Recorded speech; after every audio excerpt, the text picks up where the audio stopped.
예. 자, 지난 시간에 우리는, 어, 촛대까지 얘기했죠. 오늘은 성소 안에 있는 제일 안쪽에 있는 금향단입니다. 예, 그 지성소의 휘장막 앞에 이렇게 두었죠. 이 향단에는 아침과 저녁에 향을 피워야 했고, 속죄제의 피로 1년 1차씩 속죄하게 되어 있습니다. 그래서 이곳에 이제 이 향단은 사실 성소에 배치하고 있지만, 이 향단은 지성소에서 쓰기 위해서 만들어진 것이 이 향단입니다. 성소에 있으면서 지성소를 위해서 쓰여지는 것이다. 근데 이것은 우리 요한계시록에 보면 이 향이 성도의 기도라고 그랬어요. 향도의 기도. 또 다른 천사가 와서 제단 곁에 서서 금향로를 가지고 많은 향을 받았으니 이는 모든 성도의 기도와 합하여 보호자 앞 금 제단에 드리고자 함이라. 향연이 성도의 기도와 함께 천사의 손으로부터 하나님 앞으로 올라가는지라. 천사가 향로를 가지고 제단에 불을 담아다가 땅에 쏟음에 우레와 음성과 번개와 지진이 나더라 그랬어요. 그래서 이 향은 성도의 기도였다. 기도죠. 그래서 기도를 천사가 받아가지고 올라가서 하나님의 보좌 앞에 드리는 거니까, 이 향단은 비록 성소에 있지만 그러나 이것이 드려지는 것은 지성소에서 드려지게 돼 있어요. 그래서 이 향단은 지성소에 쓰여지는 도구다, 이렇게 말씀을 드릴 수가 있겠습니다. 그래서 향을 가지고 지성소에 들어가고 향이 있어야 하나님 앞에 들어갈 수가 있습니다. 그 다음에는 지성소 안에 있는 게 있어요. 지성소 안에는 뭐가 있냐면 법궤가 있죠. 법궤. 예, 법궤가 있어요. 이 대제사장이 1년에 한 번밖에 들어갈 수가 없고, 이때 들어가기 위해서 속죄제를 드려야 되고 어린 양의 피를 가지고 들어가야 합니다. 이 법궤는 3층으로 되어 있어요. 3단으로 되어 있어요. 그래서 안에는 맨 아래쪽에는 만나를 담은 항아리, 금 항아리가 있고요. 그 위에는 아론의 쌍난 지팡이가 있고, 또 맨 우측에 십계명 두 돌판이 들어 있습니다. 이렇게 3층으로 되어 있어요. 그래서 이 만나는 생명의 떡 되신 말씀이고, 이 글자 이게 잘못되네. 지팡이는 언약을 얘기합니다. 하나님과의 언약. 그 다음에 율법은 계명으로 계명을 가르쳐주고 있어요. 여기가 축복과 저주가 같이 있는데, 우리는 하나님 앞에서 또 모든 게 다 아멘밖에 없어요. 그러면 축복이 되는 거예요, 전부 다. 그리고 그 법궤의 맨 윗부분이 보좌가 돼요. 이걸 시온자라고도 하는데, 여기 하나님의 자리입니다. 다시 말하면 궤를 덮는 뚜껑, 이 뚜껑이 하나님의 의자다, 하나님 보좌다, 이렇게 말씀을 드릴 수가 있어요. 그래서 그 위에 그룹들이 있습니다. 이렇게 이 그룹이 천사인데, 천사가 이렇게 두 천사가 날개를 서로 마주대고, 그리고 그 가운데가 하나님의 보좌이고, 양쪽에 천사가 이렇게 오휘하고 있는 그런 형태를 하고 있습니다. 자, 그래서 우리가 이제 여기서 한 가지 이제 알 수 있는 게 뭐냐면, 하나님은 하나님의 형상을 어떤 것도 만들지 말라고 그러셨잖아요. 그러다 보니까 교회에서 십자가도 의사가 아니냐고, 그래서 우리나라에도 십자가조차도 강단에다 안 달아놓거나 그 우상이라고 안 다는 것도 있어요. 근데 우리 하나님은 참 놀라우게 하나님의 보좌는 만들어 놓으라고 했어요. 하나님이 계신 자리를 만들도록 하셨어요. 그리고 위에 천사를 만들어서 하나님이 여기 계시다라고 하는 형상을 이렇게 만들어 놨어요. 그러니까 하나님 형상은 없지만 하나님의 의자는 있고 하나님의 의자 곁에서 호위하고 있는 천사의 모습을 만들어 놨어요. 그러니까 뭐 이걸 그렇다고 해서 섬기는 건 아니잖아요. 우리가 교회에다가 십자가를 이렇게 걸어놨다. 그렇다고 십자가 앞에 가서 경배하는 건 아니잖아요. 하나의 상징으로다가 보면 되는 거지. 그걸 가지고 굳이 그냥 뭐다 이렇게 하면 좀 문제가 있는 거 아닐까 생각해 봅니다. 자, 성막을 덮는 이제 앙장에 대해서 나오는데 이 성소의 바깥에 있는 이 휘장 있죠. 이런 이 성막은 전부 다 가늘게 꼰 배실로 만들었어요. 그리고 요 앞에 이렇게 무늬가 있죠. 무늬가 있는데 청색, 자색, 홍색 실로 천사들을 만들어서 천사. 지금 여기는 조금 그렇지 않은데 천사의 모양을 다 수를 놓아가지고 청색, 자색, 홍색 실로 만들었어요. 그리고 이 전체는 흰 색깔로 이게 만들었죠. 흰 양털로 만든 겁니다. 자, 그 다음에 이 성막을 이제 위에 덮고 있는 이 막을 이렇게 보면 제일 첫 번째 덮개가 염소털로 만들어서 짠 앙상입니다. 습기나 비바람에 강한 정결한 것과 의임. 그래서 맨 안쪽에는 흰 색깔의 이런 그 천을 또 만들었고요. 그 다음에 두 번째 덮개로는 수양의 가죽에 붉은 물들인 덮개를 해서 붉은 색깔로 이렇게 덮어서 예수님의 보혈을 상징하고 있어요. 그리고 맨 위쪽에는 해달의 가죽, 돌고래 혹은 물개 가죽으로 만들어서 이건 시커먼 색깔이에요. 그래서 예수님의 보혈, 이 검은 죄를 상징하는데 죄를 예수님의 보혈로 능과 같이 씌어진다라고 하는 것을 말씀해주고 있는 것이죠. 이렇게 만들었고요. 그 다음에 여기에 사용되어 있는 재단, 법궤라든지 다른 여러 가지를 전부 뭘로 했냐면 조각목으로 만들어요. 조각목. 이 조각목은 여기에 있는 나무가 이제 나무인데 아카시아 종류예요. 이제 가시가 굉장히 긴 가시가 있어요. 무서워요, 이 가시가. 이 중요한 제목으로 사용되지 못하는 나무. 이 나무가 뭐 크거나 이렇게 곱게 자라질 못하기 때문에 중요한 나무, 중요한 기둥감이라든지 이런 것으로는 쓸 수가 없어요. 그리고 이 나무는요, 메마른 사막에서 광야에서 자라기 때문에 굉장히 거칠어요. 그리고 단단해요. 나무가 무척 단단해요. 그래서 이 나무를 가지고 그냥 쓰려면 안 되기 때문에 여기 조각이라고 그래. 조각목이 조각목. 이 나무를 캐가지고 조각조각을 내서 그걸 갖다 붙여가지고 그래서 만든 것이 이제 조각목인데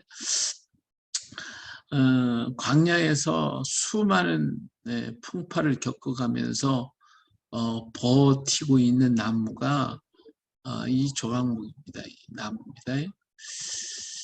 그래서 이걸 가지고 하나님의 귀한 도구를 다 삼았는데 이 천한 나무도 하나님이 쓰시고 그리고 이걸 정금으로 둘렀어요. 다 두르셨어요. 그래서 우리 성경은 천한 사람, 버림받은 사람을 정금같이 두르셔서 사용하시는 하나님의 손길을 볼 수가 있습니다. 십딘나무라고도 하죠. 하나님이 쓰시는 사람들을 보면 그렇게 출신 성분이 그렇게 좋은 사람은 많지가 않은 것 같아요.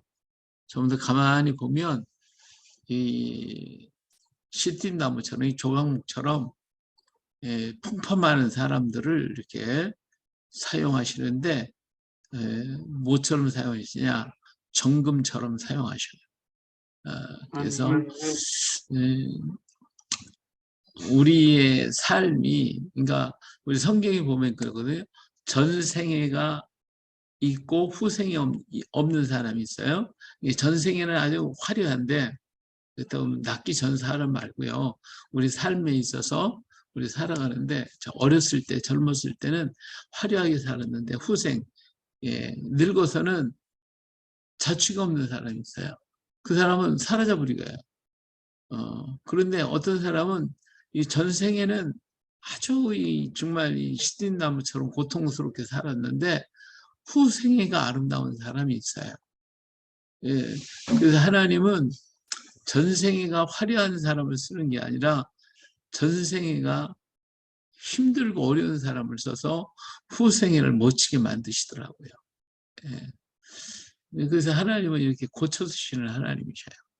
세상은 못 쓰겠다고 버려도 하나님은 고쳐서 더 멋지게 쓰시는 하나님이시다.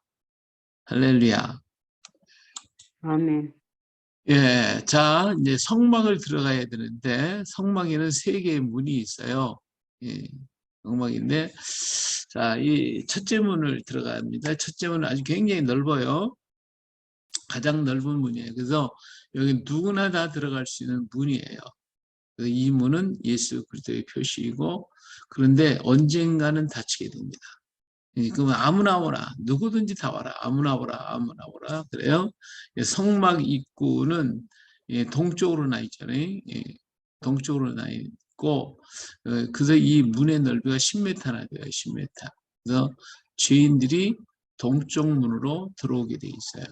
누구든지 어떤 죄인이든지 들어오는데 하나 거침이 없어요. 다 들어와도 돼요. 다. 그래서 아무나 와도 돼요. 그렇게 넓은 문입니다. 자, 그런데 그 넓은 문에 딱 들어가면 부딪히는 게 뭐냐면 번제단이 있어요. 번제단. 그래서 번제단을 지나고 그다음에 물두멍을 지나야 돼요. 그러면 두 번째 문이 있습니다. 이 두 번째 문. 그러니까 둘째 문은 작은 문이에요. 작은 문. 조그마한 문이에요. 그래서 성소로 들어가는 문인데 이 성소로 들어가려면 뭐를 해야 되느냐?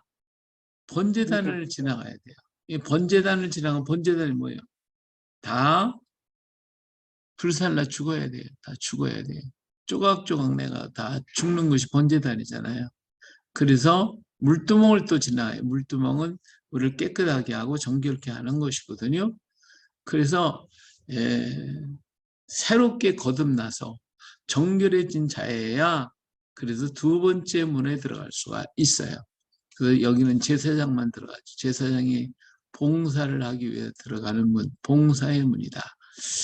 죽어야 들어가는 문이, 우리가 거듭나야 들어가는 문이.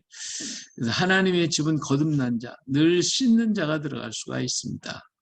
교회는 이런 사람들의 봉사하는 손으로 이루어져 가는 겁니다. 그러니까 교회 안에도 다 들을 수 있어요. 누구나 다 들을 수 있어요. 그러나 그 들어와서 정말 봉사하고 일하고 거기서 하는 사람은 몇몇 안 돼요. 이 사람들은 적은 좁은 문에 들어간 사람들이에요. 들어와서 성도들의 봉사하고 일하고 충성하는 그런 일꾼들, 얼마 되지 않는 사람들이죠. 자, 근데 그 성소의 두 번째 문을 열고 들어갔는데 보니까 세 번째 문이 있어요. 근데 여기 문이 없어요. 문이 없고 그 대신 휘장이 쳐 있죠. 이렇게. 근데 지성소로 들어가려면 휘장을 열고 들어가야 돼요. 문을 열고 들어가는 게 아니라 휘장을 열고 들어가야 되는데 이게 지성소로 들어가는 문입니다. 근데 이 지성소에 들어가는 문은 대제사장만이 들어가는 문이고 들어갈 때는 반드시 양의 피를 가지고 들어가야 돼요. 그 속죄 양이 없으면 들어갈 수가 없는 문입니다. 그러니까 여기는 죽어야 가는 문이다. 죽어야 들어가는 문이에요. 그래서 성소를 열고 들어가려면 죽어야 가는 문이에요.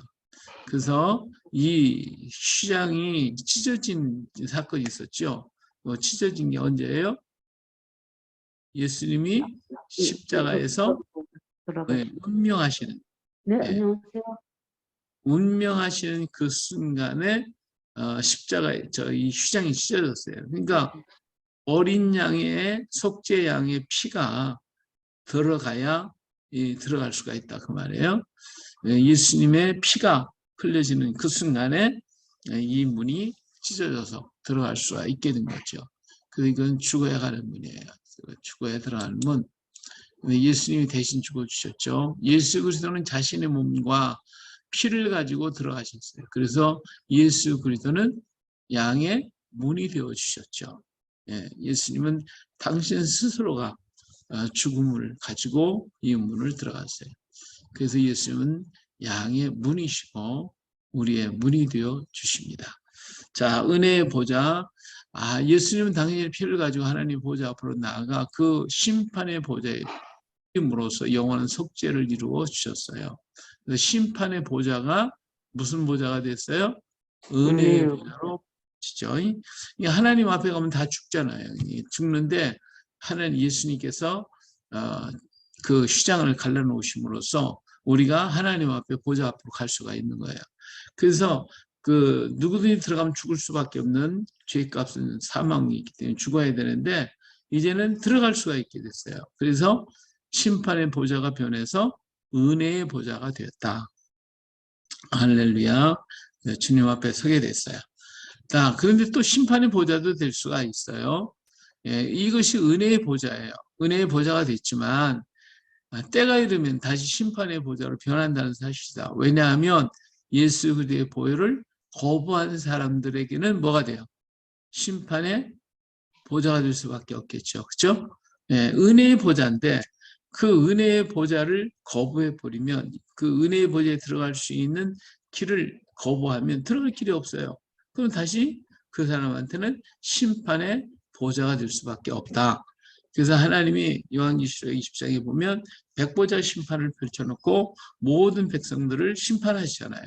이 심판의 보좌가 되는 거예요. 그러나 우리 믿는 성도들은 예수 그리스도의 보혈로 그냥 무사 통과, 하나님의 보좌 앞으로 들어가게 됩니다. 할렐루야. 이 심판의 보좌 앞에서는 죄인들은 하나님 앞에 항변할 수가 없어요. 왜냐하면 그들도 예수님의 은혜를 알기 때문에 그래요.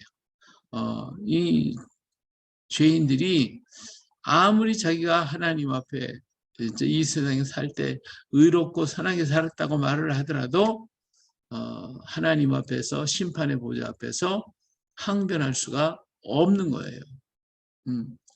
왜냐하면 하나님이 절대적인 사랑을 거부하고 받아들이지 않았기 때문에 그들은 그 사실을 하나님 앞에 가서 시인하지 않을 수가 없는 거예요.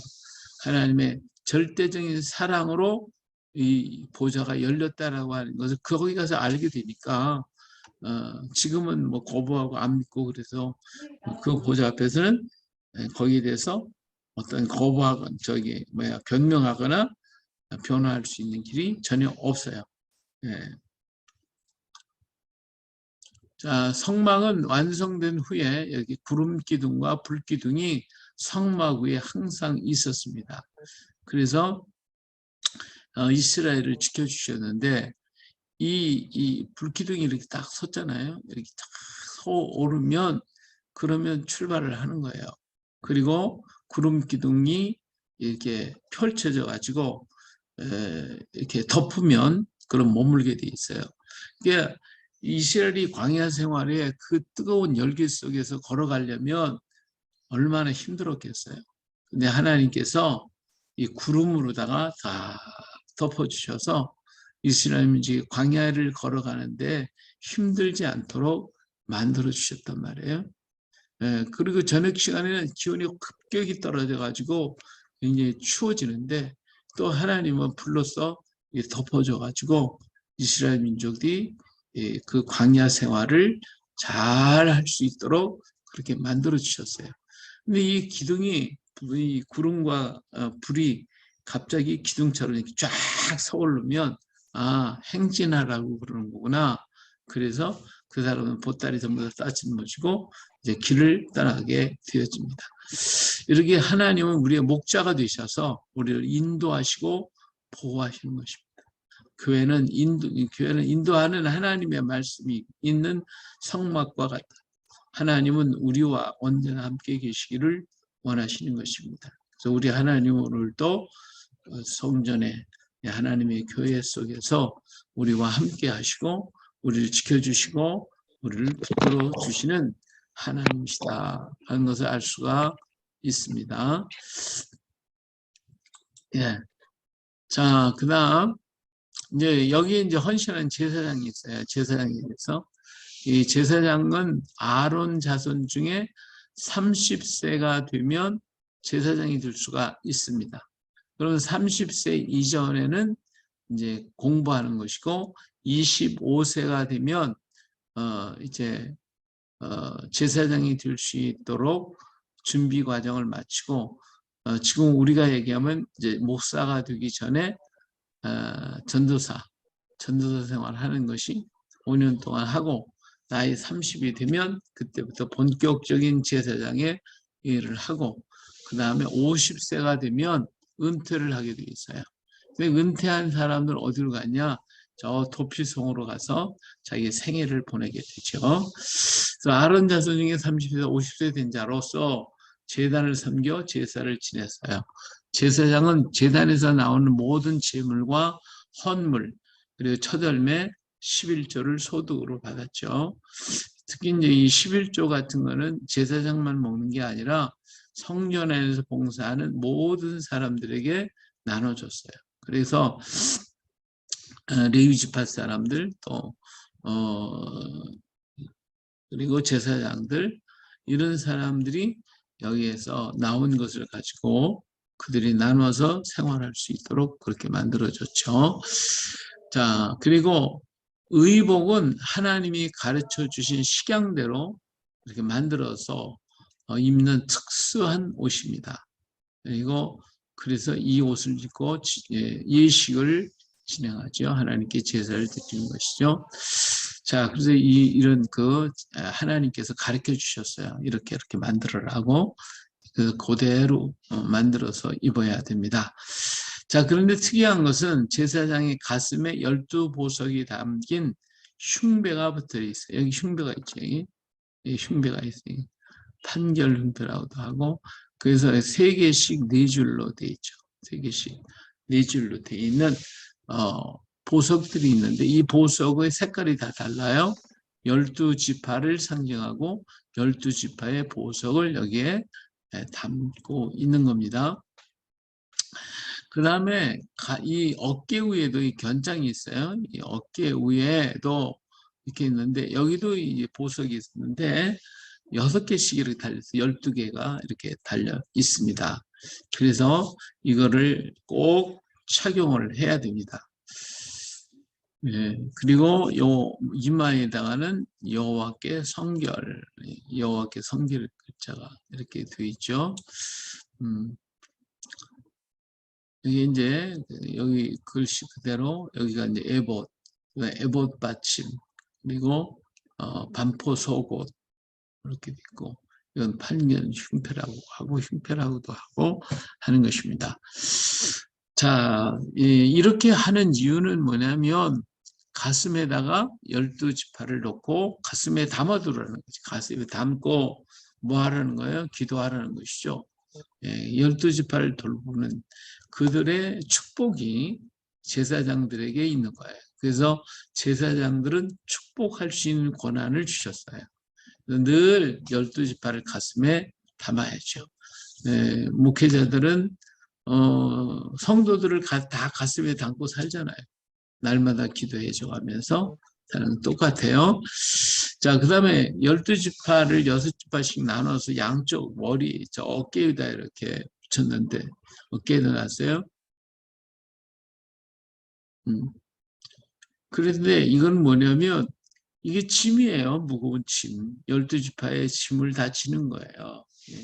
그래서, 이 모든 인생의 짐들을 다 짊어지고 가는 모습을 그 예수님이 바로 그랬죠. 예수님이 우리 인생의 모든 짐을 다 짊어지시고 가슴에 우리를 품으시고 십자가를 지신 것이 예수님의 모습이에요. 이와 마찬가지로 오늘 우리도 그렇게 이제 우리의 양들을 어깨에 짊어지고 가슴에 품고 그리고 목양을 하는 것입니다. 자, 그리고 레위지파 사람들은 제사장을 받들어 성소에서 일어나는 모든 일들을 맡아서 일을 하는 사람입니다. 레위지파는 이스라엘의 모든 장자의 대표죠. 장자는 하나님의 것이잖아요. 그러니까 하나님께 다 드려야 돼요. 다 드려야 되는데 그렇게 하면 어디 중구난방 안 되기 때문에 그 대신 반세기를 하나님께 드리고 레위지파 한 지파를 뽑아가지고 장자의 역할을 하도록 했습니다. 그리고 일반 다른 12지파들은 반세기를 장자는 반세기씩 하나님께 바쳐가지고 레위지파에게 주어서 레위지파가 그 일을 맡아서 하도록 그렇게 해줬습니다. 자, 그 다음에 나실인에 대한 얘기가 있는데 이 나실인은 누구냐? 하나님께 바쳐지는 사람들이에요. 그 평생을 하나님 앞에서 일하는 사람들과 기간을 정해서 봉사하는 사람들로 되어 있어요. 여자는 머리를 깎으면 머리를 이렇게 수건을 들고 그래서 그것이 위에 있는 권세에 대한 상징인데 머리를 길게 만들면 수건을 안 써도 되지요. 이 나실인의 표시는 머리를 깎는 거예요. 머리를 깎고, 자, 머리를 처음에 깎고 그 다음부터는 안 깎아요. 손을 안 대요. 근데 삼손 같은 사람은 평생을 나실인으로 산 사람. 그런가 하면 일정 기간 동안만 나실인의 삶을 사는 거죠. 내가 뭐 일주일 동안 하나님의 교회에 가서 나실인의 시간을 갖겠다. 그러면 머리에 삭도를 대지 않고 그리고 하나님과 기도하면서 열흘 동안 나실인처럼 살아가는 것이죠. 자, 이것이 나실인입니다. 하나님께 바쳐진 사람들이다. 자, 그 다음에 이제 절기에 대해서 나옵니다. 이건 레위기에도 많이 나온 출애굽기에서 이제 시작이 되는데 이 절기가 우리 7절기 또 그 부속 절기들이 또 있는데 오늘 이 절기에 대한 얘기를 좀 하도록 하겠어요. 일반적으로 이 절기 매번 한 주간에 떠온 것은 안식일이 있죠. 그리고 1년에 한 번씩 다가오는 6월절, 무교절, 초막절, 오순절, 나팔절, 그리고 대속죄절, 그 다음에 초막절 또는 장막절, 그리고 달달이 다가온 월삭, 그리고 7년 만에 다가오는 안식년, 50년 만에 다가오는 신년, 이 밖에도 이제 불임절, 수전절, 뭐 이런 여러 가지 절기들이 있습니다.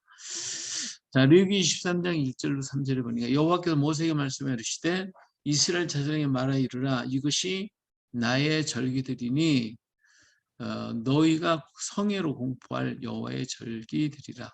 엿새 동안 일할 것이요 일곱째 날은 쉴 안식일이니 성회의 날이라. 너희는 아무 일도 하지 말라.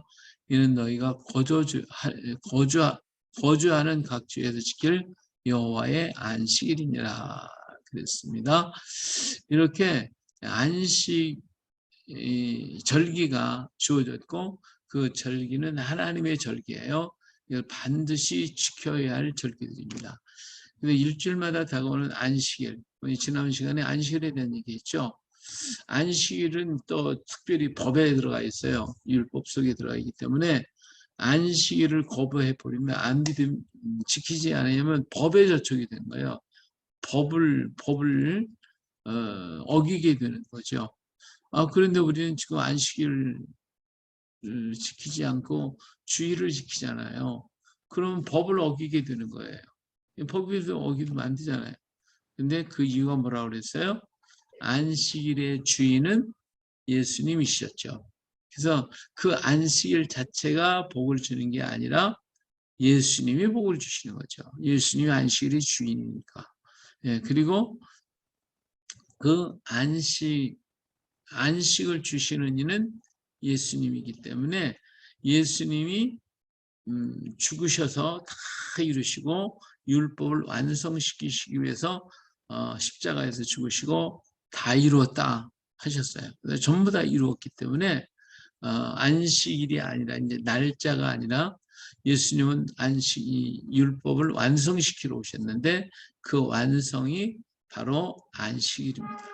이 안식일을 완성시키심으로써 율법을 완전하게 만드셨죠. 그래서 예수님은 안식일의 주인이 되시는데 바로 7일째 되는 안식일 날 그 이튿날 예수님은 부활하셨어요.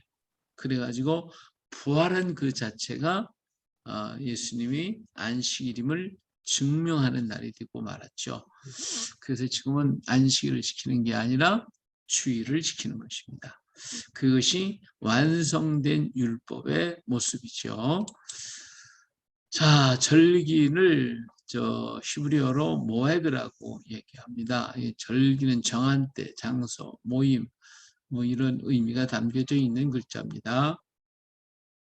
모에드는 야드, 정하다, 지정하다, 지명하다 해서 유래되었다고 그래요. 그래서 정한 때, 정한 장소, 정한 모임을 의미하죠. 그래서 이 절기는 하나님이 정해주신 때가 정한 때가 되기 때문에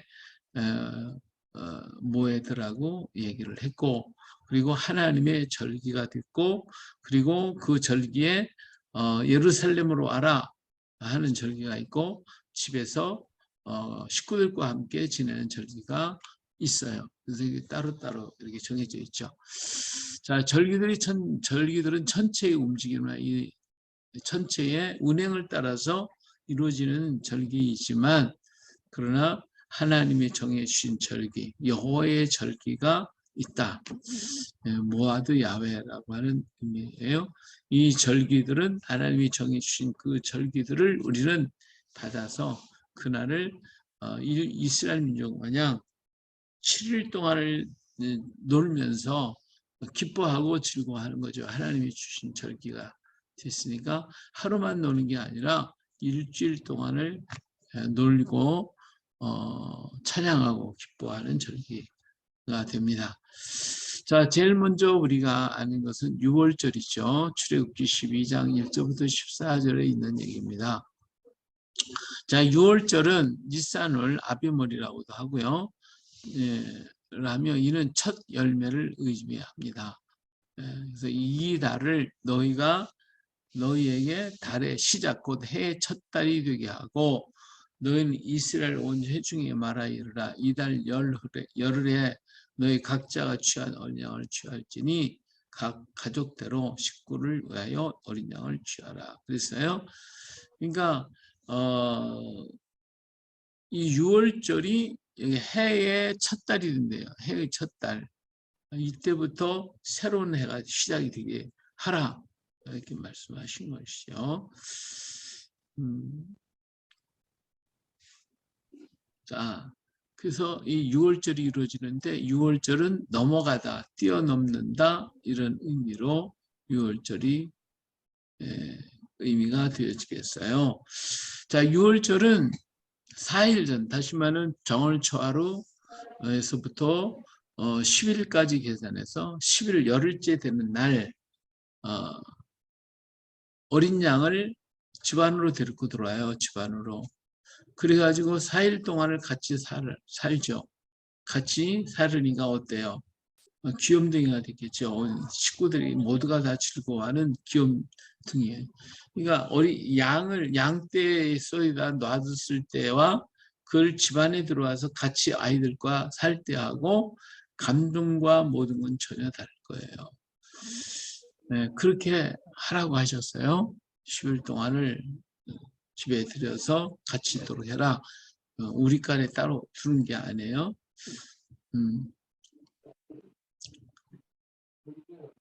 그래가지고 이제 열흘날 가지고 온 양을 11일 날 그 다음날 양이 어떤 흠이 있으면 안 되거든요. 흠이 있는가 없는가를 다 조사를 해요. 그러고 나서 14일 날이 되면 그 양을 잡습니다. 그리고 그 피를 문설주와 임방에 바르도록 하나님 명령하셨어요. 자, 그러면 이 사흘 동안을 이 집안에 있었던 양을 잡으려고 그럴 때에 가족들이 과연 좋아하겠냐 그거예요. 이 마음이 굉장히 애리고 아프겠죠. 그게 재롱들든 1년 된 양이니까 얼마나 이쁘고 귀엽고 좋겠어요. 그것과 같이 4일 동안 어울려 살았는데 그 양을 잡아서 피에다가 문설주에다 피를 문설주 임막에 바르라고 그랬으니까 이거 안 할 수도 없고 하자니 그 양이 얼마나 좀 불쌍하고 그러겠어요. 그런 마음을 갖게 만들었어요, 하나님이. 이것은 다시 말하면 우리 예수님이 이 땅에 육신으로 오셔서 33년의 공생애를 지냈던 그것을 기억해서 4일이라고 하는 것을 얘기해 주고 있는 거예요. 자, 그 다음에 예수님은 십자가에서 물과 피를 남김없이 다 쏟으시고 세상치를 치고 십자가에서 돌아가 주셨죠. 자, 이와 같이 이 유월절이라고 하는 것은 그 양을 잡아서 문설주와 임방에 발라야 합니다. 그러면 뭐가 나요? 천사가 지나가다가 여긴 피가 있네? 들어가지 말자 해서 넘어가요. 그래서 건너갔다 해서 유월절이 되는 거예요. 자, 그런데 자, 이것 때문에 이제 이스라엘 사람은 살아요. 이스라엘 사람은 살아요. 그렇지만 애굽 사람들은 장자가 다 죽죠. 애굽 사람들의 집에는 장자가 다 죽어요. 그런데 요 문설주 임막에 피를 바른 건 뭐냐면 천사들이 왔을 때에 여기는 죽음이 먼저 있네, 먼저 죽었네, 죽었다고 하는 것 때문에 넘어가는 거예요. 넘어가서 그 피가 없는 사람들의 가정에 들어가서 그 장자를 죽게 했다 그 말이에요. 그래서 이 피를 바른 것은 하나님의 공의가 이스라엘 민족은 잘못했어도 그냥 봐주고 넘어가는 게 아니고 이스라엘 집안에도 잘못한 사람은 하나님이 이렇게 심판하시는 것을 얘기하죠. 그런데 이스라엘 집에 가보니까 이미 죽음이 있는 거예요. 피가. 죽음이 있으니까 천사가 가지를 않아요. 거기를 들어갈 수가 없어요. 미리 죽었으니까. 그런 문이 없다는 것은 아직 죽지 않았다는 증거죠. 누가 죽은 사람이 없어요. 그렇기 때문에 들어가서 죄값은 사망이다 해서 그들을 죽이는 것이죠. 그렇기 때문에 우리가 은혜 받는 것은 내 공로가 아니라 예수님의 십자가의 공로로 내가 구원을 받는 것이고 복을 받는 거예요. 내 안에 죽음이 있으니까. 그 죽음은 내가 영적으로 죽는 것이지 육으로 죽는 게 아니거든요. 예수님이 대신하여 육신을 대신하여 죽어주시고 우리를 구원해 주셨단 말이에요. 그래서 이 문설주와 피에 문설주와 임방에 발라서 우리 몸과 마음이 깨끗하다고 하는 것을 보여줘야 됩니다. 그래서 유월절은 4월 10일 전에 시작을 해가지고 14일 날 양을 잡아서 2마리를 키우죠. 아사셀 양으로다가 또 이렇게 보내는 역할을 해요. 자, 두 번째는 이제 무교절이 있습니다. 무교절. 그래서 우리 유월절은 우리 신앙의 시작이라고도 얘기를 할 수 있고 그 달이 첫 달이 되기 때문에 이스라엘 민족의 첫 달로 시작을 합니다. 자, 무교절은 출애굽 12장 15절 이하에 있습니다. 자, 15절에 보니까 너희는 이래 동안 무교병을 먹을지니 그 첫날에 누룩을 너희 집에서 해하라. 무릇 첫날에부터 일곱째 날까지 유병을 먹는 자는 이스라엘에서 끊어지리라. 그랬어요. 자, 무교병은 뭐냐면 발효되지 아니한 빵, 다시 말하면 이스트, 빵약이 들어가지 않은 것을 무교병이라 그렇게 얘기를 하죠. 그러니까 이 이스트균이 들어가야 빵이 불어오르는데 없으니까 빵이 부풀 수가 없어요. 그러니까 그냥 밀가루 반죽한 거 그냥 가지고 갖다가 만드는 거죠. 옛날에 우리 개떡이라고 해가지고 이 빵이 아니라 그냥 납작 찌그려서 만든 그런 것들을 우리 좀 많이 먹었는데 그런 생각이 나요. 무교절은 광야의 생활 속에서 주님이 주신 만나, 그래서 성막의 떡상, 성찬식 이런 걸 통해 가지고 예수님의 흠 없는 몸을 나타내주고 있는 거죠. 여러 형태로 보여주고 있는 거예요. 다시 말하면 누룩이 없으므로 예수님은 깨끗하고 죄가 없으신 분이다 라고 하는 것을 무교절을 통하여 얘기해주고 있죠. 예수님의 흠없는 몸을 상징하는 거예요. 그래서 예수님은 내가 곧 생명의 떡이다 했어요. 생명의 떡이 되어 주셨어요. 그렇기 때문에 오늘 우리 속에도 누룩을 제거해야 돼요. 누룩을. 너희가 하나님의 성전인 것과 하나님의 성령이 너희 안에 계신 줄을 알지 못하느냐. 이 죄가 있으면 성령이 들어올 수가 없어요. 죄를 다 끄집어내서 다 없애고 성령이 내 안에 오셔서 나를 주장하시도록 해야 되겠죠. 무교절 절기는 바로 누룩 자체를 죄로 봤어요. 그래서 죄가 없는 시간을 얘기하고 있죠. 그래서 너희는 너희가 하나님의 성전인 것과 하나님의 성령이 너희 안에 계시는 것을 알지 못하느냐 그랬어요.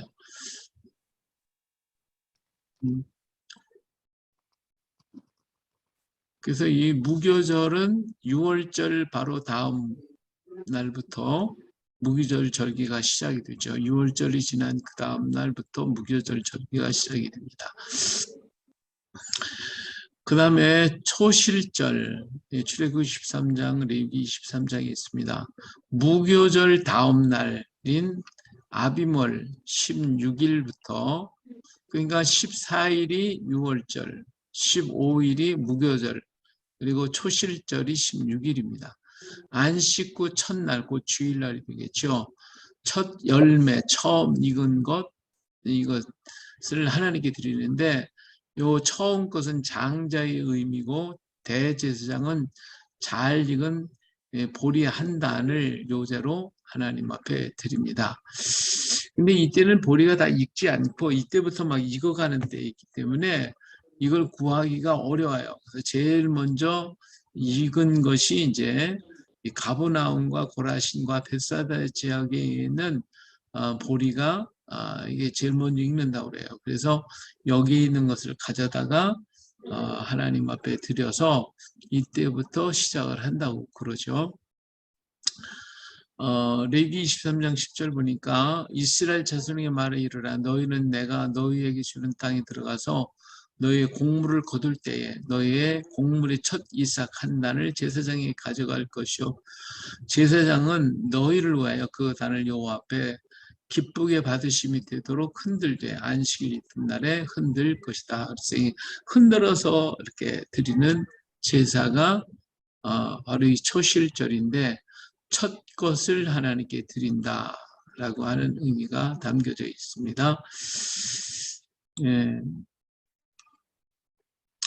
자, 첫 것은 모두 하나님의 것이죠.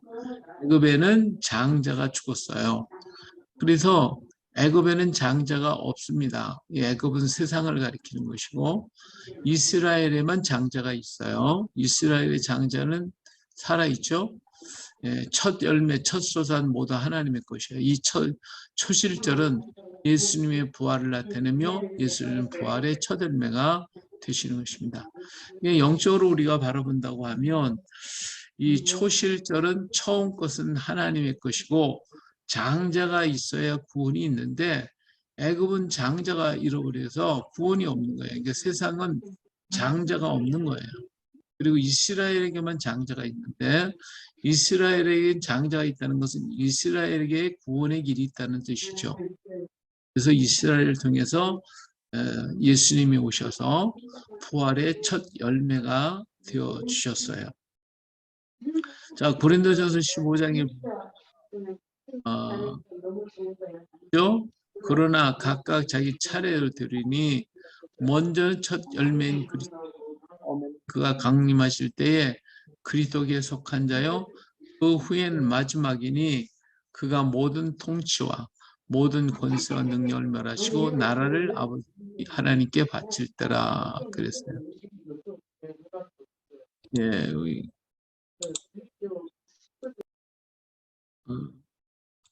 좀 끌게요. 네. 자, 그래서 부활의 첫 열매가 예수님 그리스도이신 것을 얘기해주고 있습니다. 고린도전서 15장 20절에도 그러나 이젠 그리스도께서 죽은 자 가운데 다시 살아나서 잠자는 자들의 첫 열매가 되셨다 그러셨어요. 그래서 부활의 첫 열매가 되신 예수님 그 안에 속한 자들이 줄줄이 이어서 다 부활하게 되겠죠. 네. 자, 그래서 이건 부활절을 상징하고 있습니다. 자, 그 다음에 77절입니다. 요즘에 이런 이제 절기에 대해서 우리나라에서 굉장히 관심들을 많이 가지고 있고, 이 절기를 전체적으로 예수님의 일대기와 이렇게 맞춰가지고 하고 있는데, 좀, 지나치게 이렇게 한다고 그러면, 지나친 부분이 있다고 하면 이 나팔절 절기가 있거든요. 이따 얘기할 텐데 이 나팔절 절기가 예수님 오신다 뭐 이런 얘기까지도 하고 있어요. 그래서 이건 좀 지나치지 않겠나 이런 생각을 해봅니다. 그러나 이 절기 자체는 상당히 예수님 우리 성막 안에 모든 기구가 예수님과 이렇게 비유를 해서 전부 다 얘기가 되듯이 절기도 마찬가지로 예수님의 일대기와 이렇게 다 같이 짝을 맞춰갈 수가 있다고 볼 수가 있겠죠. 자, 77절이 있습니다. 출애굽기 34장 22절에 있는 게 77절, 곧 맥주의 초실절을 지키고 세 마리는 수장절을 지켜라 그랬어요. 이 7일이라고 하는 샤바인데 일곱의 기간, 일주일 77절, 여기 세바라고 하는 7에서부터 시작이 된 거예요. 일주일 1회를 의미하는데 초실절부터 세워서 7주간이 되는 날입니다. 아까 초실절이 있었죠. 이 초실절에서부터 7주간이 되는 77이 49, 49일째 되는 그래서 그 다음날에 50제가 되겠죠. 50일째가 되는 날을 오순절이라고도 부르고 요 사이 기간 오순절 그 사이 기간을 7주간을 77절이라고 얘기를 합니다. 그래서 이 탈무드에서 이 날을 6월절의 마지막 축제라고 얘기를 하고 있어요. 그리고 이것은 애굽에서 종되었던 것을 기억하고 이 규례를 지켜 행할지라고 신명기에서 말씀했고요.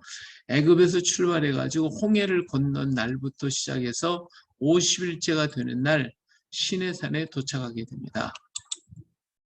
그래서 그때부터 이제 광야에 나와서부터 이스라엘 사람들에게 하나님이 주신 게 뭐예요?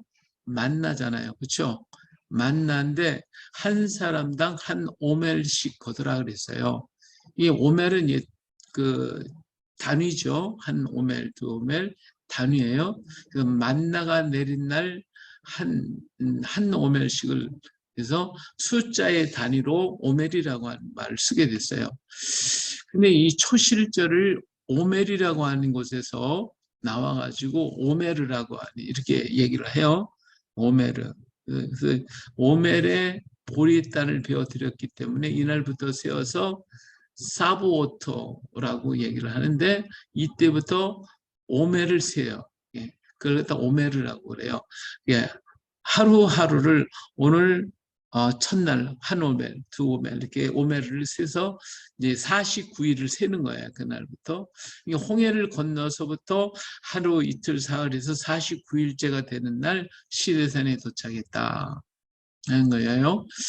여기 있는 것은 여기 시나이 반도인데 시나이 반도 안에 있는 시내산이 아니다. 이런 얘기를 하고 있죠. 아라비아 사막에 있는 거 시내산이라고 하는. 그래서 이 지도를 한번 올려봤어요. 그래서 그 날을 세는 날을 오메르라고 얘기하죠. 7의 숫자는 그러면 이 7을 곱하기 7이 됐는데 이 7의 숫자는 땅에서 이루어지는 하나님의 계획된 숫자예요. 그래서 이 세상에 대한 모든 역사는 7로 되어 있어요. 전부 다 7의 역사예요. 그래서 7일 안식일이죠. 그 다음에 안식년도 7년, 그리고 7, 7이 49, 다음에 신년이 되고요. 그리고 이 세상의 역사를 70주로 얘기를 하셨죠. 그래서 69일에는 예수님이 오시기 전까지 이래를 얘기하고 있고 예수님 이후에 승천하신 이후에 한일회가 남아있죠. 그래서 지금 우리가 한일회 속에서 살고 있는데 자, 이 70주 그 다음에 성전 안에 7 등잔, 뭐 7교회, 7별, 7사자, 뭐 하여튼 이 7이라고 하는 숫자가 성경에는 무척 많이 나와요. 그래서 인류의 역사는 전부 7로 되어 있다 하는 거. 이 7의 개념을 잘 이해하시면 우리 역사를 다 알 수가 있겠죠. 우리 역사를.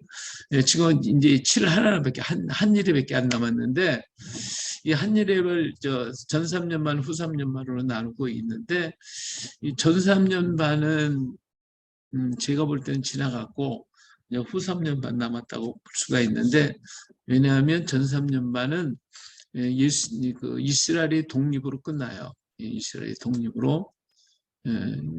이건 제 견해이기 때문에 다음에 또 얘기할 기회가 있으면 말씀드리도록 하죠. 이 7절의 기다림, 이 7절은 기다림의 시간이 하루하루를 숫자를 세면서 주님의 날을 기다리는 거죠. 그래서 이스라엘 사람들이 이제 예수님 승천하시고 난 다음에 열흘을 기다렸잖아요. 열흘 동안 기다리는 거죠. 하루하루를 기다려서 열흘째 되는 날 120명이 오순절을 맞이해서 성령의 역사를 임하게 되어지는 것을 볼 수가 있습니다. 예, 여기는 이제 바빌론의 다니엘 7장에 나오는 다니엘 2장과 7장에 나타나는 신상, 이 인류 역사를 이렇게 7의 역사로 다 돼 있어요. 자, 이제 계산을 기다리는 날이에요. 그러니까 예수님의 재림을 기다리는 기간이 77절이다 할 수 있고요. 이스라엘 민족은 홍해 바다를 건너서 가나안 땅에 가기 전에 시내산에 이르는 그 시간을 계산하는 건데 50일째가 되던 날 그들은 모세가 시내산에 올라가 가지고 십계명을 받게 되잖아요. 그러면서 이스라엘 민족의 정체성이 이제 완전히 이루어지게 되는 거예요. 그러니까 이스라엘 민족이 되려면 땅이 있어야 되고 법이 있어야 되고 그리고 백성이 있어야 하잖아요. 이제 백성이 만들어졌고 땅은 우리 하나님 예배하고 준비하시고 법을 주시잖아요. 그래서 이스라엘이라고 하는 나라가 형성이 되는 그것이 바로 이 시내산의 모세의 언약이거든요. 그날 하나님의 나라가 형성되는 그 날을 숫자를 계산해 가면서 기다리는 것처럼 우리 예수님이 이 땅에 이루실 천년왕국을 기다리면서 주님 재림을 숫자를 세면서 기다리는 것, 그것이 우리가 지금 77절의 기간을 걸어가고 있는 것이죠. 자, 그래서 이제 77절이 끝나면 그 다음 날이 뭐예요? 오순절이 되어지는 것이죠. 레위기 23장 15절 안식일 이튿날 곧 너희가 요제로 곡식단을 가져온 날부터 세어서 7 안식일의 수요를 세우고 7 안식일이 이튿날까지 합하여 50일을 기수하여 새 소재를 여호와께 드리라. 그래서 해서 오순절을 아주 귀하게 여기고 드릴 것을 말씀해 주고 있습니다. 그래서 6월절 초막절과 함께 3대 절기예요. 이제 6월절과 초막절과 오순절은 3대 절기였고 이 절기에는 꼭 성전에 올라가 있어요. 초실절로부터 시작 50일째가 되는 날 오메르 세기가 끝나가 보리제사가 마치고 첫 밀가루에 누룩을 넣은 유교병으로 2덩이의 떡을 만들어 요제를 드리게 되는 날이 바로 6월절입니다. 예, 그래서 이때부터 이제 유교병을 우리가 먹기 시작을 하죠. 그리고 모든 지금까지 봤던 모든 절기는 다 끝을 맺게 되고 오순절날 완성을 이루게 되는 거예요. 그리고 2덩이 떡을 만들어요. 이 2덩이 떡. 네. 그래서 하나님 앞에 흔들어서 드리는데 오순절을 기다리는 성도처럼 기다림이 끝나고 오신 성령은 성도에게 주시는 성도에게 성령은 기다리는 성도에게 주신 축복이에요. 2덩어리 떡은 이스라엘과 이방을 상징하는 복음이고 축복이죠. 그래서 이때부터 새로운 세기가 시작이 되는데 역사적으로는 교회가 출발하는 것이고 또 종말적으로 보면 천년왕국이 이루어지는 것이고 그리고 2덩이 떡인 하나는 이스라엘 선민, 하나는 이방인들 둘이 연합을 해가지고 하나님 앞에 흔들어서 하나님 앞에 영광스러운 모습을 얘기하고 있는데 이것을 그래서 하나님 앞에 드려서 이방과 선민이 하나가 됐습니다 라고 하는 의미로 떡 2덩어리를 만들어 유기병 떡을 2덩어리를 만들어서 하나님 앞에 드리게 됩니다. 오순절의 역사이죠. 그 다음에는 이제 나팔절이 오죠. 이 나팔절 되면 이 큰 나팔 소리 이렇게 얘기를 하는데 나팔절은 유대력으로 7월 1일이에요. 이부터 새해 시작이 되는 겁니다. 1월 1일이 되는 것이죠. 근데 이제 유대력으로는 7월 1일 이 되어지는 거예요. 자, 순양의 뿔로 만든 나팔을 불어요. 이제 이런 큰 나팔도 있고 이런 작은 나팔도 있어요. 근데 나팔을 불어가지고 새해를 알리게 되는데 이달 10일에 여기 이달은 이제 속죄일이 나와요. 10일이 대속죄일이 시작이 되고 15일부터는 초막절이 또 시작이 되는 절기가 되어지죠. 그래서 바벨론에서부터 돌아와서 첫 제사를 드린 날이 바로 이날이기도 했어요. 그래서 나팔을 이제 크게 보는데 이 나팔을 분다에서 이 부는 것을 테루아라고 하는데 전쟁, 위급, 또 기쁨을 알리는 소리. 그래서 나팔 소리를 얘기합니다. 이 테루아라고 하는 말은 루아에서 유래됐는데 전쟁, 위급 또는 기쁨을 알리는 외침, 경고나 나팔 소리를 의미해서 이렇게 얘기합니다. 그래서 나팔절이라는 말은 성경에 나와 있지는 않아요. 다만 나팔을 불고 쉬라고 하는 데서 이것을 나팔절이라고 부르자 해가지고 만든 것이지 나팔절기라고 하는 절기 이름은 성경에 없습니다. 자, 나팔을 불 때 언제 불렸느냐? 처음으로 나팔을 불 것은 시내산에서 하나님이 율법을 줄 때 굉장한 나팔 소리가 들려왔어요. 그때 처음으로 나팔이 불려져 있고요. 이스라엘 민족이 광야 생활 속에서 계속 나팔을 불었습니다. 진행을 할 때 모이고 어떻게 하라 할 때 전부 다 나팔을 가지고 신호를 삼아서 40년 광야 생활을 할 수 있었죠. 그리고 전쟁에 나가라 그러면 또 나팔을 불어가지고 준비하도록 했습니다. 그런가 하면 절기가 되면 절기를 알리는 나팔 소리를 불리게 되고요. 또 신년이 됐을 땐 최고 큰 나팔을 불게 됩니다. 예.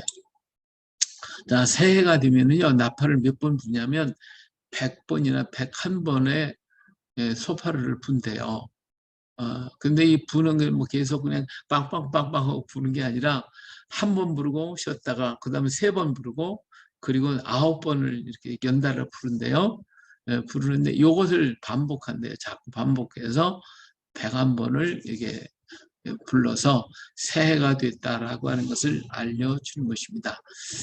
자, 한 번, 그러면 처음에 한 번 부를 때 어떻게 되냐. 이걸 타키아라고 부르는데 힘차게, 아주 힘있게 부르는 나팔이 큰 힘차게 부르는데 이것은 왕의 대관식을 알리는 나팔소리라는 거예요.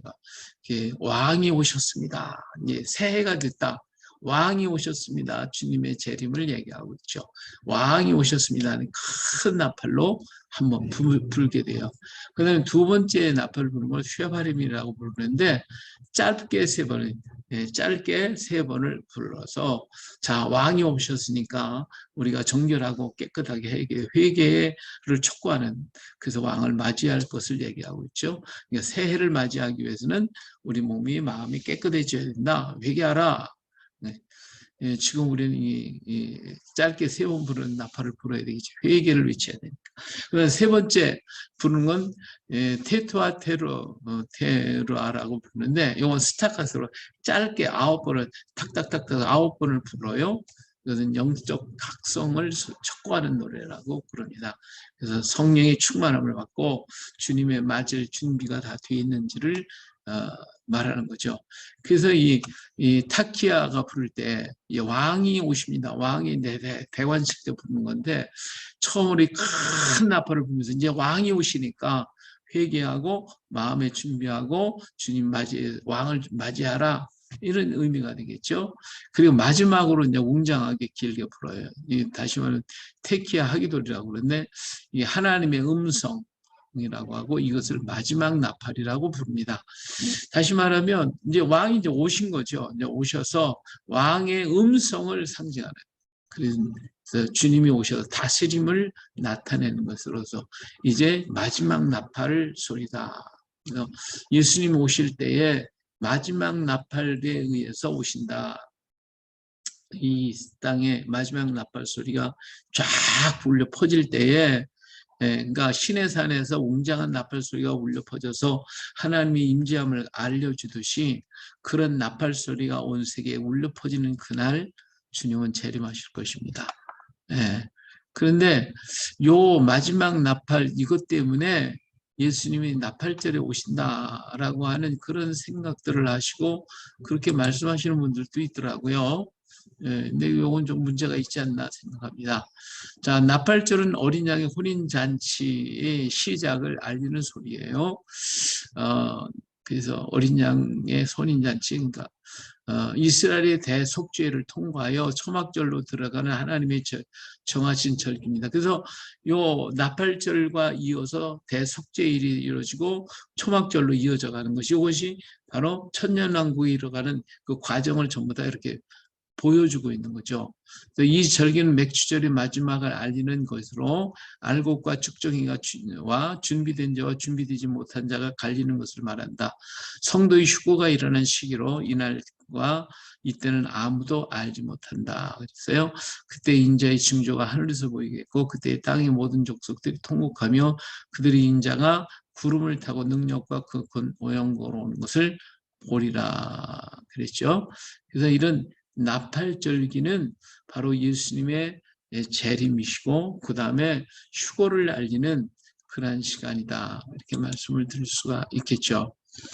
자, 그러면서 이 나팔절이 불려지면 10일날 1월 1일날 나팔절이 이루어지고 그 다음에 10일날이 되면 대속죄일이 이루어집니다. 우리가 주님을 만나기 위해서는 우리 몸이 정결해져야 되겠죠. 성경적으로는 7월 10일이고요. 모세가 두 번째 십계명을 받아서 내려온 날이기도 합니다. 신년 속죄일에는, 신년과 속죄일은 나팔을 길게 불면서 전국 거민에게 자유를 공포하고 빚은 탕감받고 종은 해방되고 팔렸던 땅은 원주인에 돌아가는 희년의 날이 되어지죠. 희년 때에도 이러한 역사가 일어납니다.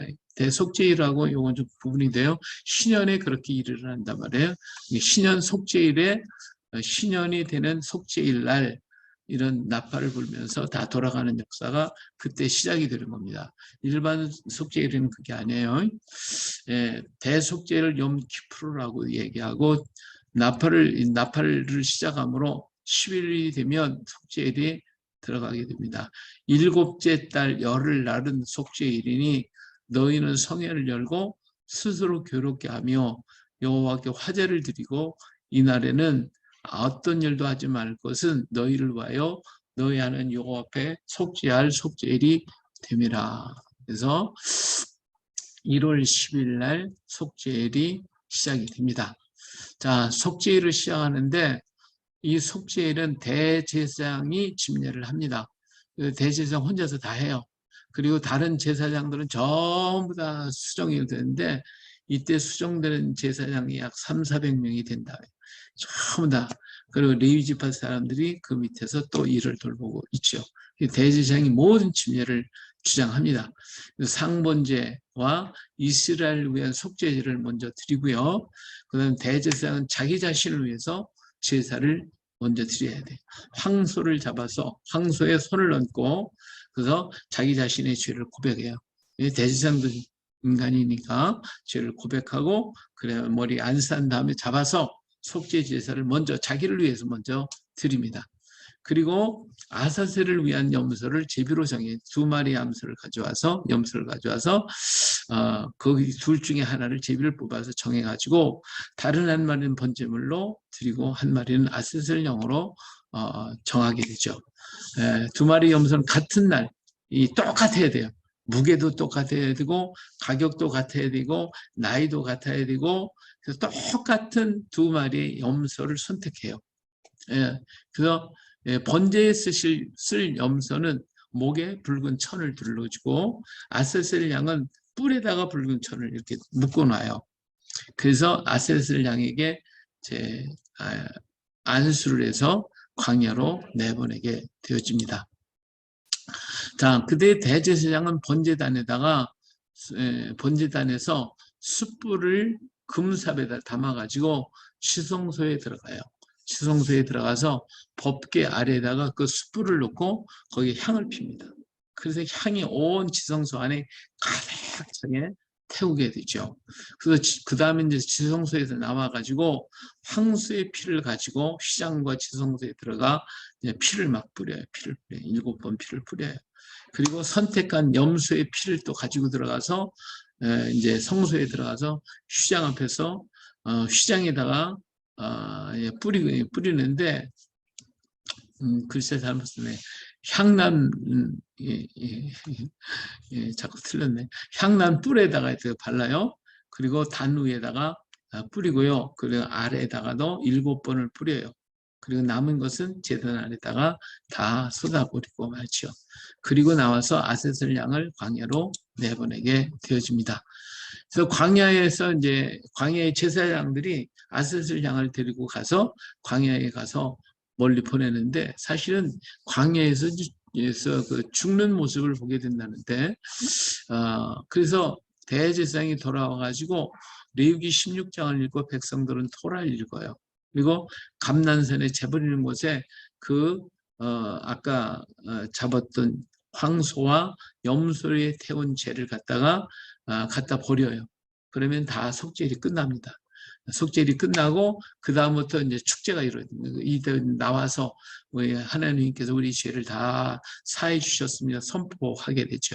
선포하게 되면 그러면 그때부터 이제 여인들은 흰옷을 입고 나와 춤을 추고 온 백성들이 나와서 춤추면서 축제가 시작이 되어지죠. 대속죄일은 바로 예수 그리스도의 십자가의 대속죄의 표징으로서 대속죄일이 이루어지게 됩니다. 여기에서 이제 죄사함을 받은 사람이 초막절로 들어가서 바로 광야 생활을 하는 것이죠. 다시 말하면 하늘나라가 이룬 광야의 초막은 여기 이제 시간이 나갔는데 여기까지 할까요?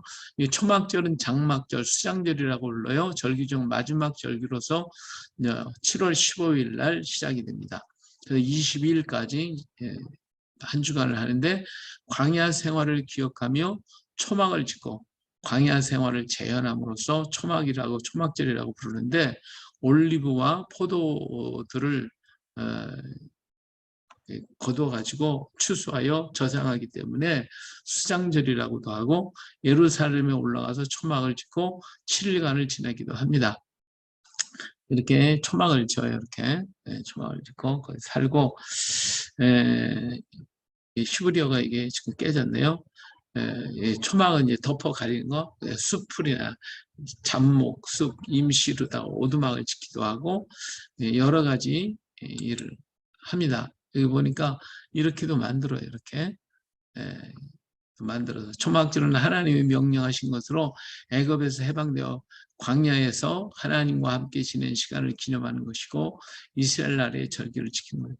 첫날에는 너희가 아름다운 나무 실과와 종려나무까지와 무성한 나무까지와 신의 버들을 취하여 너희의 하나님 여호와 앞에서 이래 동안 즐거워하라 그랬어요. 사실은 이 초막을 질 때에 그 아름다운 나무 실과 그다음에 종려나무까지 무성한 나무까지 신의 버들 이런 것들을 가져다가 이렇게 만들어서 초막을 지어요. 근데 지금은 뭐 이렇게들 다 안 하고 뭐 사람이 많으니까 이제 이런 것들을 이제 파는 게 있겠죠. 이런 거 갖다가 그런 형태만 이렇게 하는 것 같아요. 그래서 초막절을 지키는데 이 초막절을 지키는 것은 왜 광야 생활인데 이게 왜 천년왕국이 되느냐, 하늘나라가 되느냐? 이것은 이 광야는요 일을 하지 않았잖아요. 그들은 오직 여행만 했고 거기에 누가 항상 함께 있었어요? 하나님이 그들을 지켜주셨어요. 밤에는 낮에는 구름 기둥으로, 밤에는 불 기둥으로 언제나 하나님이 그들 속에 있고 하나님이 통치 아래 있었어요. 그래서 초막절은 천년왕국을 상징하고 있는 것이죠. 그래서 이 절기는 모든 우리의 역사의 전체적인 것을 상징적으로 나타내서 정리한 것이 절기이다 이렇게 말씀을 드릴 수가 있겠죠. 그래서 요즘에는 이 절기에 대한 뭐 강의를 하는 것도 많고 또 절기를 굉장히 귀중히 여겨가지고 또 어떤 분들은 이 절기도 우리도 같이 지켜야 됩니다. 막 절기를 지키고 하시는 분들도 있더라고요. 근데 이게 좀 문제가 있는 거 아닌가 이런 생각을 좀 해봅니다.